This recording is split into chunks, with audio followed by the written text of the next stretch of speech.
So we want to make sure that we start with the light intensity all the way down before turning on the microscope.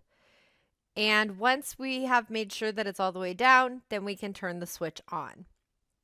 Now what you can see is that there's a little bit of light coming up. So we need to increase our light intensity to about a 4, and now we can see more light. So these are the objective lenses. There's the 10x, which is the yellow, the 40x is the blue, and the 100x is the white. We want to start with our scanning lens in place, our 4x objective. So we snap that into place, and we're going to use our letter E slide, and notice that the letter E is going to be facing right side up when we put it on the stage. So I put it in the stage clips, and you can see that it's resting nicely within the stage clips.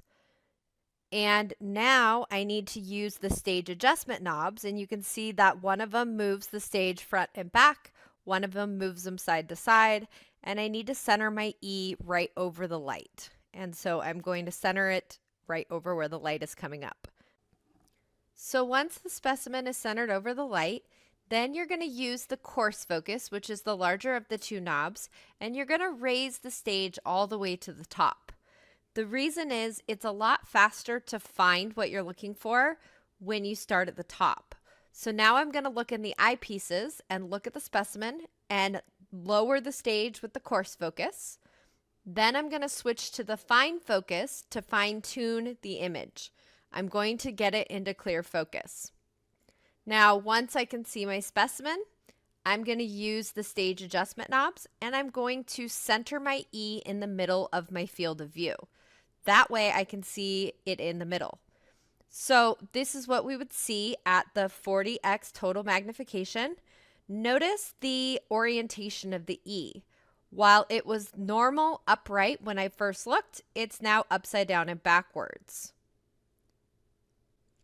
So now I'm going to just again make sure that my specimen is centered. And then I'm going to use the revolving nose piece, and I'm going to rotate the 10x objective into place. So my 10x objective is going to be snapped into place. And once I do that, I don't want to use the coarse focus. That will move the stage too much. I'm going to use the fine focus, look in the microscope, and use the fine focus to refocus what I'm looking at. And so I'm going to get it into perfect focus. And then I'm going to use the stage adjustment knobs and recenter the E in the middle of our field of view. So when I'm at 100x magnification, notice that my E is much larger. It now occupies the greater field of view because we are now zoomed in, right? So as I went up in magnification, now my E is bigger and my field of view is smaller. So now I'm going to rotate in the 40x objective into place, and I'm going to continue to go up in my magnification. Now notice that my lens gets a lot closer to my slide. So I only want to use the fine focus to fine tune my adjustments. I'm looking in the eyepiece and I'm using the fine focus to readjust the focus. So once I have my specimen in focus, one of the things that's going to change is that the light intensity decreases as I go up in magnification. I'll describe why in a minute. So I'm going to adjust the rheostat, the light intensity knob, and I'm going to turn up the light just a little bit to allow more light to go through the sample. There's another way that I can adjust the light intensity, and that is that under the stage, there's that black ring that you can see. That's the condenser. And on the condenser is going to be an iris diaphragm. It's a little lever that controls the amount of light that exits the condenser.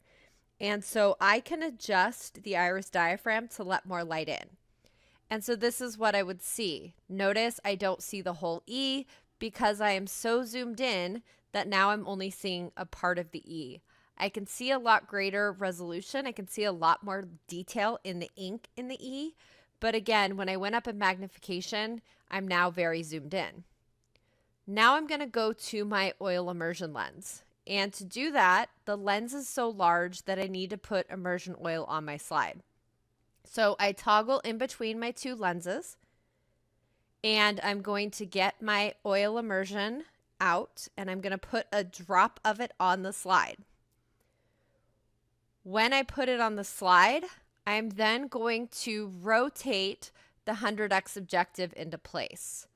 Once there's oil on the slide, you may not go back to the 40x because the 40x would be too close and you can't get oil in the 40x. Remember that it's a high dry lens. So here I go. I'm going to rotate the 100x objective into place. So I'm moving it using the revolving nose piece. And when it clicks into place, then I'm going to look in the eyepiece. I'm going to use only the fine focus because I am so close to the slide. And I'm going to use that fine focus to adjust my image so that now I can see my letter E even more up close. And so I'm just making these adjustments and finding my letter E. These microscopes are parfocal. They should stay roughly in focus as we go up in magnification, which is why you don't need to adjust the coarse focus, only the fine focus. So this is what you're going to see if you look at it with 1000x total magnification. Notice I can't even see the whole middle part of the E. I am so zoomed in that I see only a very small portion. And I'm again seeing